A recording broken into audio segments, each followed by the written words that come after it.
Кая?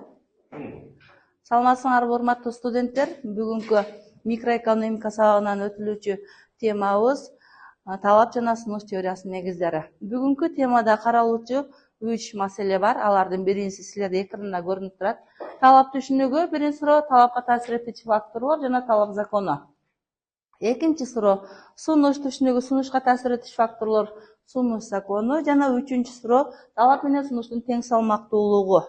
Ошондой эле тең салмактуулук баасы, ийкемдүүлүк деген суроолорду бүгүнкү сабакта карайбыз. Биринчи суроодон баштасак, талап түшүнүгү.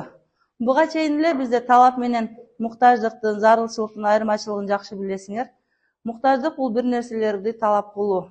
Эгерде колуңарда акча каражатыңар болсо, төлөөгө жөндөмдүү болгон учуруңарда ошол муктаждыктар бизге талап болуп эсептенет. Ал эми төлөөгө жөндөмсүз болсоңор, акча каражатыңар жок болсо, ал товарларга биз жөн гана